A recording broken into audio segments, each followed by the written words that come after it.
एका धर्माला महत्व देणार नाहीये, तिथे खुर्चीवर बसणाऱ्या माणसाला सर्व धर्म समभाव असेल, कुठल्याही धर्माचं आधिक्य तिथं चालणार नाहीये।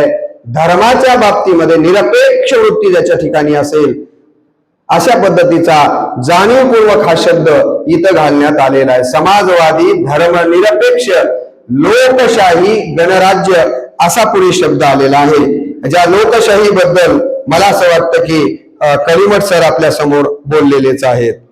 तर लोकशाही याचा अर्थ तुम्हाला सगळ्यांना माहिती आहे, लोकांनी लोकांकडून लोकांच्यासाठी चालविलेलं राज्य, त्याचा अर्थ लोकशाही अशा पद्धतीने होतो। तुमचे ऐकायचे चेहऱ्यावर बघितल्यानंतर मानसिकता नाही माझ्या लक्षात आले। आता सरळ सरळ पुढचे शब्द तुमच्या समोर ठेवून मी थांबणार आहे। गणराज्य हा शब्द पुढे आलेला आहे बघा।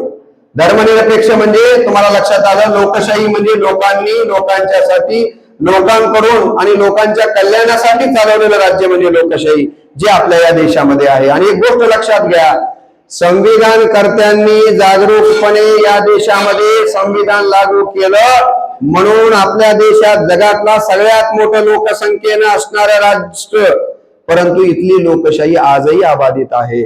आपण जर शेजारी श्रीलंका बघितलात, पाकिस्तान बघितलात, बांगलादेश बघितलात, नेपाळ बघितलात, माहिती आहे ना परिस्थिती।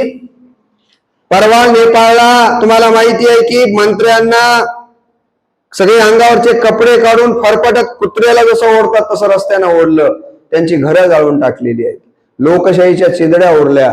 नेपाळमध्ये सर्वात जुनं ग्रंथालय, हजारो वर्षाची ग्रंथ त्या ठिकाणी समाविष्ट होते, त्या ग्रंथालयाला झुंडशाहीच्या निमित्तानं जाळून टाकण्याचं काम झालेलं आहे। बांगलादेशच्या तुम्हाला माहिती आहे की प्रमुख आपल्या देशामध्ये शरणागतीला आल्यात, परवा त्यांना फाशीची शिक्षा जाहीर झालेली आहे। पाकिस्तान धगधगताना आपण बघतोय, श्रीलंकेची आर्थिक स्थिती काय झालेली आहे। शेजारी राष्ट्रांचा विचार केल्याच्या नंतर लोकसंख्येनं इतकं